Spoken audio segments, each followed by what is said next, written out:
The fire crackled, spitting sparks into the ink-black sky.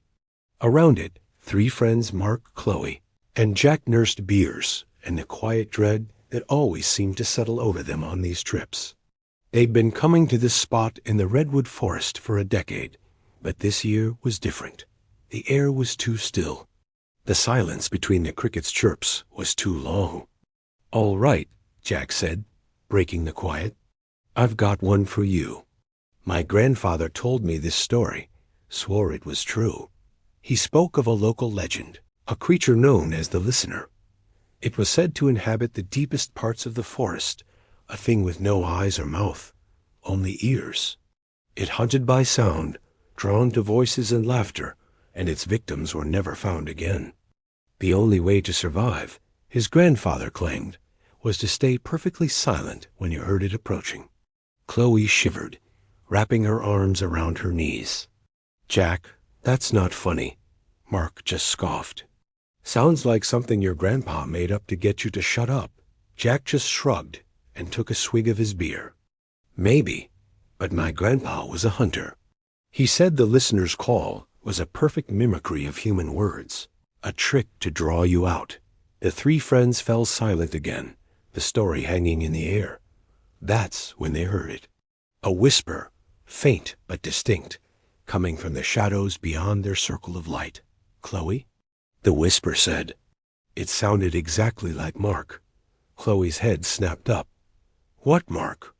Mark stared at her, his face pale. "I didn't say anything." The whispering came again, this time from a different direction.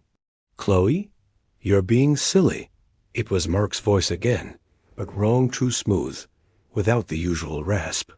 A new whisper joined the first, this one mimicking Chloe's voice. "Mark, stop messing around. It's not funny." Mark's eyes widened in terror. "It's not me. I swear, it's not me." The voices began to multiply, echoing from every direction, whispering their names, laughing in perfect imitations of their own voices. The sounds were everywhere, surrounding them. "Jack, what do we do?" Chloe's voice came from the right. "Jack, what do we do?" Her voice came from the left. Jack, remembering his grandfather's story, clamped his hands over his ears and squeezed his eyes shut. He opened his mouth, but no sound came out. He was fighting the urge to scream, to answer. He remembered what his grandfather had said. When you hear its call, you must not respond. Not a single sound. Silence is your only shield. He looked at Mark and Chloe. Their faces were twisted in fear. The whispers were now a chaotic chorus, a symphony of their own words and laughter, a terrifying mockery of their lives. Chloe couldn't take it. She stood up, tears streaming down her face. "Who's there?" she screamed into the darkness. The instant she did, the whispers stopped. The forest was absolutely, terrifyingly silent. Jack looked at Chloe. She was frozen in place, a look of profound horror on her face, staring into the dark. Her mouth hung slightly open. Her eyes were wide. She just stood there. "Chloe?" Mark whispered. "Chloe, are you all right?" Silence. "Chloe?" he said again, his voice rising in panic. Chloe didn't respond. She just stood there, her head now turned to look at Mark, her eyes still wide, her mouth still slightly open. She looked empty. Mark, now fully hysterical, jumped to his feet. "Chloe, Chloe!"